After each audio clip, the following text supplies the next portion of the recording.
Alors, colorisation aquarelle. Pour vous montrer, pour celles qui débutent à l'aquarelle, comment ça se passe en temps réel. Parce que quand on fait vite, on voit pas tout le temps de l'exécution, les hésitations, comment on revient sur le pinceau, comment on touille, comment on prend l'aquarelle, comment on étale, comment on fait les mélanges. Donc là, je prends un peu de temps sur cette page de garde. Voici mon inspiration, une étiquette qui était vendue avec la planche de tampon de cette collection de Show and Flower, toujours. Je ne sais plus comment elle s'appelle. C'est une planche que j'avais pas encore utilisée et un peu comme les Stampin' Bella, quand on a un nouveau tampon, j'aime bien faire le modèle, là pareil. En fait, j'ai pas d'idée créative sur ce qui concerne le modèle, donc j'utilise ce qui a déjà été fait et puis moi je me concentre sur la colorisation. Là, ce qui m'intéresse, c'est faire l'aquarelle parce que l'aquarelle c'est cool et ça détend. Alors, je vais tamponner. C'est mon petit carnet Fabriano chouchou que j'aime beaucoup, que j'ai utilisé dans la vidéo précédente. C'est du papier coton. Il est vraiment sympa pour étaler les aquarelles, à tel point que je vais travailler avec des aquarelles fines. Ça va montrer aux débutantes, et puis pas qu'aux débutantes, celles qui veulent commencer ce médium, qu'il n'est pas nécessaire d'acheter des aquarelles très chères, au type artistique. Vous pouvez prendre des aquarelles fines. Là, ce sont des aquarelles fines qui sont très utilisées par les scraps. C'était fait partie des premières qui sont arrivées sur le marché quand l'aquarelle n'était pas un médium très utilisé par les personnes qui faisaient du scrapbooking. C'est Prima Marketing. C'est la palette tropicale qui est bien parce qu'elle a des couleurs très pigmentées. Elles sont facilement miscibles entre elles et puis on peut avoir de très jolies couleurs, comme vous verrez. Je termine mes tamponnages. Alors, je vous ai laissé les tamponnages là. Alors, pour vous montrer le geste. Comme c'est un carnet qui a de l'épaisseur parce qu'il y a des pages en dessous, il y a des choses qui sont collées. Avant de poser le tampon, il faut bien tenir la feuille parce qu'elle ne tient pas bien. J'ai enlevé la pince. Et puis, il faut faire un petit mouvement du haut vers le bas en appuyant. Comme ça, on n'a pas de manque sur le tampon.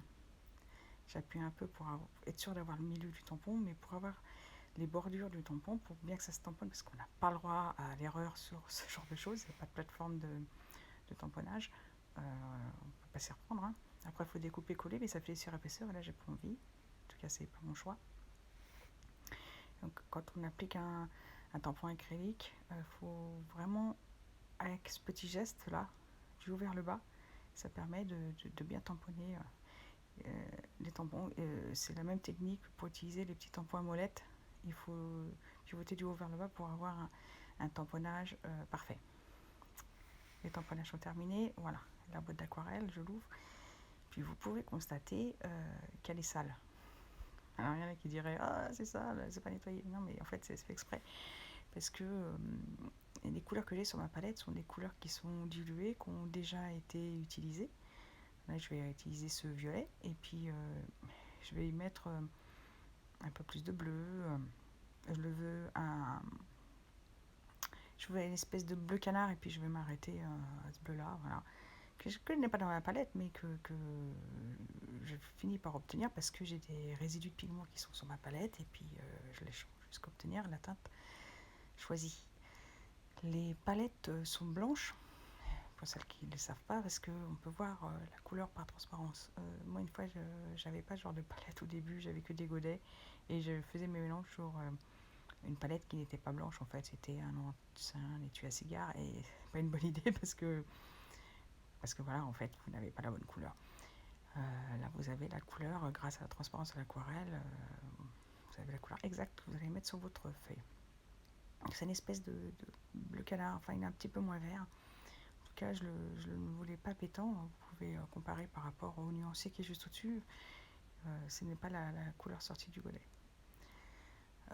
J'ai des encres qui sont mélangées là, j'ai pareil je réutilise, je réactive la couleur qui est sur la palette. Ce qui est intéressant avec l'aquarelle, c'est que ça sèche, ça ne bouge pas, ça ne moisit pas, ça c'est formidable. Et on peut réutiliser juste en mettant un petit peu d'eau les couleurs qui sont déjà étalées là sur ma palette. Donc là je les réutilise parce que je veux quelque chose d'assez doux, d'assez transparent. J'ai une petite feuille de papier là en bas et je vais utiliser pour mettre de la couleur, mais vraiment tout en transparence et tout en légèreté. Donc j'utilise ces couleurs qui pourraient paraître un peu blues, et en fait qui sont pile poil dans ce que je recherche pour faire le blanc du papier.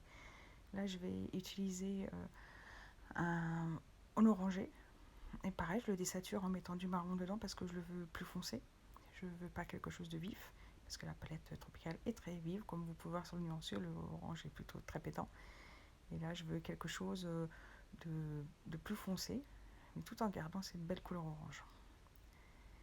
Dernier pinceau, c'est voilà, je reprends les couleurs qui sont sur ma palette. C'est très très clair, hein.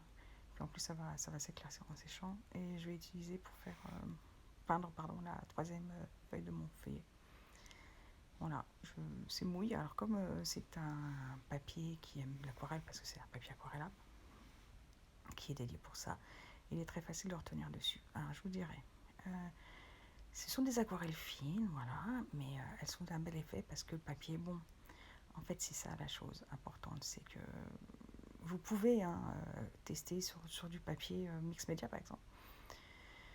Mais si vous voulez progresser en aquarelle et comprendre comment ça fonctionne, je crois qu'il ne faut pas y couper, mais il faut prendre du papier coton, peu importe la marque que vous prendrez. Par exemple, moi je n'aime pas le canson XL, qui est un canson cellulose qui est fait pour le papier, et je pense que je n'ai pas progressé à cause de ce papier-là. Je ne sais pas pourquoi, il y a une espèce de couche de colle qui me gêne. Je trouve que les pigments glissent bizarrement dessus, ça s'incruste pas, ils glissent. Voilà, j'espère que vous aurez passé un bon moment, et je vous dis à bientôt ici ou ailleurs. Ciao, ciao.